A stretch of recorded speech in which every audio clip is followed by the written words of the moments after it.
अगली जिज्ञासा है, शिव की चर्चा और यज्ञ में होने वाला प्रवचन में क्या अंतर है? शिव की चर्चा और यज्ञ या हवन जो होता है उसमें क्या अंतर है?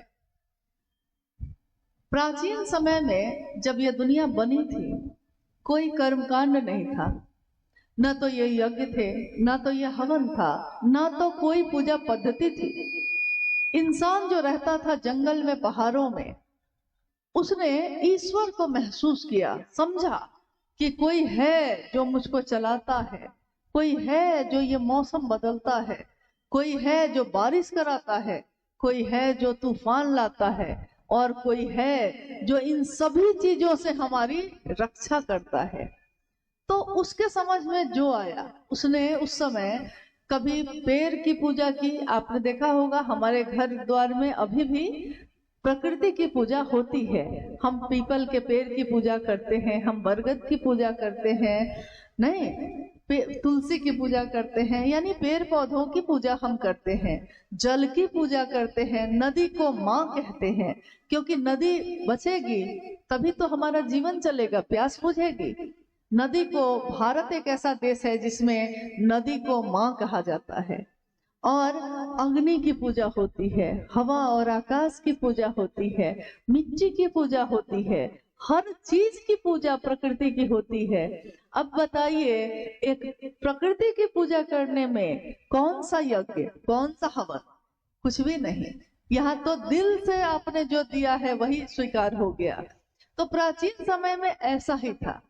लेकिन जब वेद आए, 4 वेद हैं हमारे भारत में, वेदों में फिर कर्म कांड आया और हवन और यज्ञ भी आया। हवन और यज्ञ भी हमारे आपके जीवन को ऊर्ध्वमुखी करते हैं, ऐसा नहीं कि नहीं करते, लेकिन कुछ दूरी तक ही करते हैं। गीत, भजन, श्लोक, मंत्रों का जप, ये भी हमारे जीवन को परिमार्जित करता है, लेकिन कुछ दूरी तक ही करता है।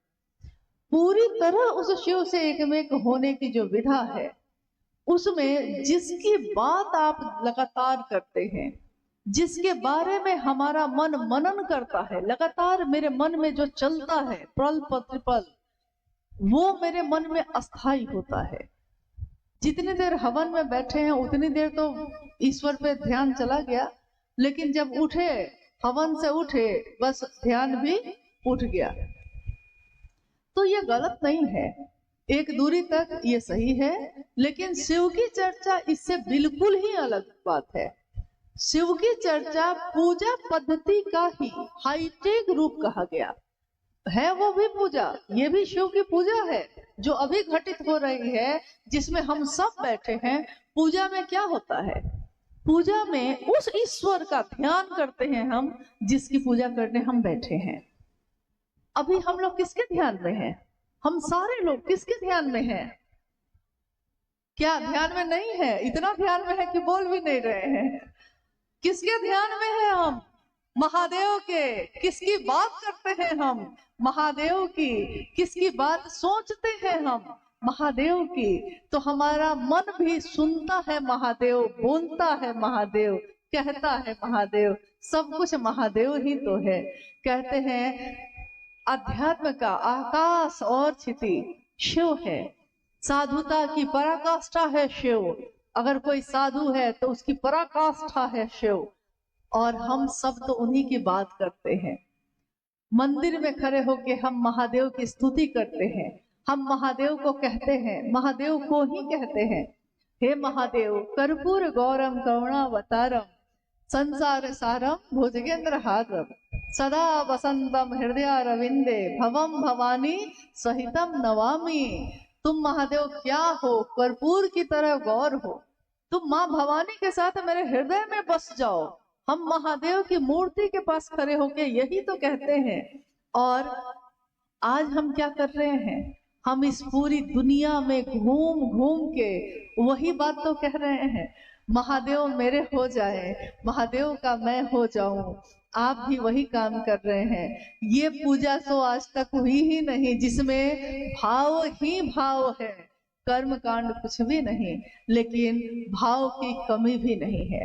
और महादेव तो भाव सत्ता है, वहां भाव ग्रहण होते हैं, हमारे जल दूध या धतूरा ग्रहण नहीं होता। जिस भाव से आपने चढ़ाया है ग्रहण वहां सिर्फ भाव होता है। और यहाँ शिव की चर्चा में भी शिष्य का भाव ही ग्रहण कर रहे हैं महादेव। तो शिव चर्चा शिव की पूजा ही है, हाईटेक रूप है उसका।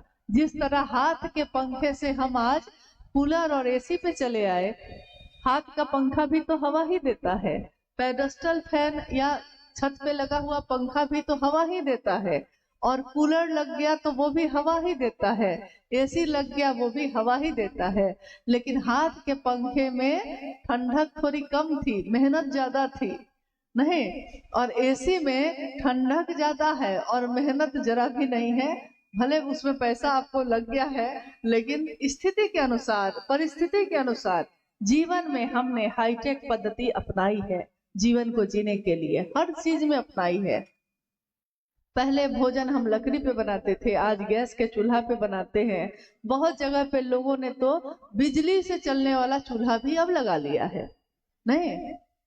बहुत जगह हम लोग पानी तो हमेशा चापाकल से पीते थे, कुआं से पीते थे, तालाब से, नदी से पीते थे। अब पानी का बोतल भी खरीद के पी लेते हैं। हाईटेक पद्धति हर चीज में अपनाई हमने, हर चीज में उन्नति की है। लेकिन पूजा पाठ के क्षेत्र में हमने हमेशा सोचा कि कहीं गलत ना हो जाए, कहीं डर लगता था कि कुछ गलत हो गया पूजा में तो पता नहीं कोई सजा हो जाएगी, पाप हो जाएगा। लेकिन साहब ने ये बताया, ये समझाया कि जो अपना होता है वो अपनों से नहीं डरता।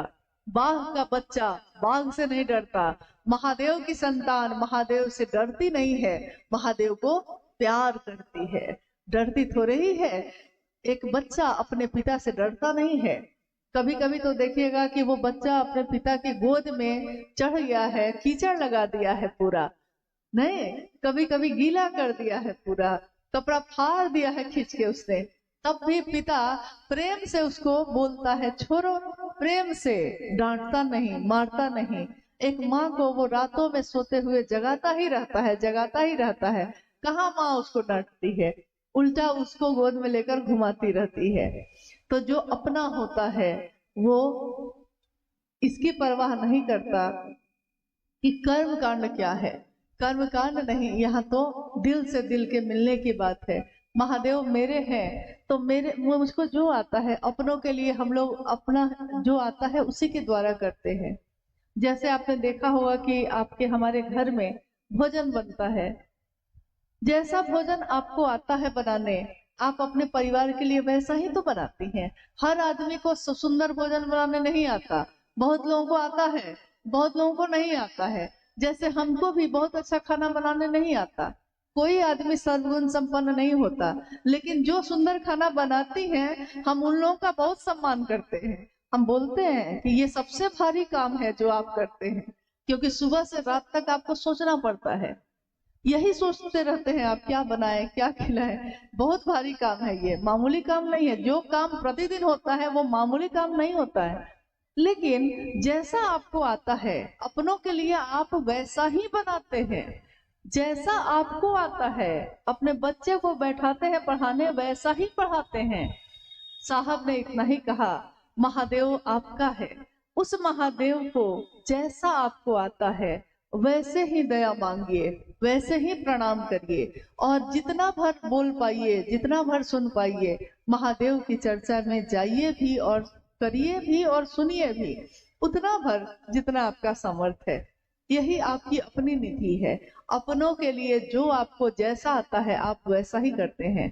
महादेव से डरने की जरूरत नहीं, वो तो भोला भी है और एकमात्र एक ऐसी सत्ता है जिसको पूरी दुनिया ने बाबा कह के पुकारा है। बाबा से अपना कौन होता है, वही बाबा गुरु भी है। तो उनको जैसा आपको आता है वैसा ही भाव अर्पित करने की कोशिश करिए, वैसे ही काम करने की कोशिश करिए। रविंदर भाई मोहली से जानना चाहते हैं कि अपने गुरु के प्रति कृतज्ञता व्यक्त करने के लिए क्या तीनों सूत्र सहायक हैं? अपने गुरु के प्रति कृतज्ञता व्यक्त करने के लिए क्या तीनों सूत्र सहायक हैं? कृतज्ञता मतलब एहसान मानना। एहसान, कोई हम पे एहसान कर दिया तो हम उसके प्रति कृतज्ञ हो जाते हैं, मन झुक जाता है। हम कहते हैं कि अरे जब कोई साथ नहीं दिया तो आप मेरा साथ दिए, जब कोई मदद नहीं किया भैया आप ही मेरी मदद किए। कहते हैं ना हम लोग कभी कभी, कोई दुख हो गया, कोई पीड़ा हो गई, कोई बीमार हो गया, बहुत लोग फोन उठाना बंद कर दिए, कोई मेरा फोन नहीं उठा रहा है कि कहीं हमसे मांग न ले कुछ, और उस समय कोई ऐसा व्यक्ति आके आपकी मदद कर देता है जिससे आपको उम्मीद भी नहीं थी, तो जीवन भर आप उसके उस एहसान को जो एक दिन उसने किया है आप पे, जीवन भर उसके बारे में आप इसी तरह बात करते हैं। फिर हो सकता है वो आदमी नहीं मिला हो आपको, लेकिन जीवन में कहीं भी कहीं इसी से बात होगी तो आप कहिएगा नहीं नहीं, साधु से दुनिया खाली नहीं है। देखिए ना, जब कोई अपना परिवार मेरा साथ नहीं दिया, कोई साथ नहीं दिया, कोई मदद नहीं किया, तो अमुक आदमी मेरी मदद किए, हम हमेशा उनके एहसान के तले रहेंगे। देखिए, एक दिन किसी ने एहसान किया तो जीवन भर ढोते हैं हम, जीवन भर। और महादेव ने तो दया ही दया की है। महादेव की दया से ये दुनिया मिली, ये आंखें हैं जो देखती हैं, ये कान है जो सुनते हैं। महादेव की बात हमको करने का सौभाग्य मिला, अच्छों को नहीं मिला, हम सबको मिला है। ये तो महादेव की असीम दया का परिणाम है।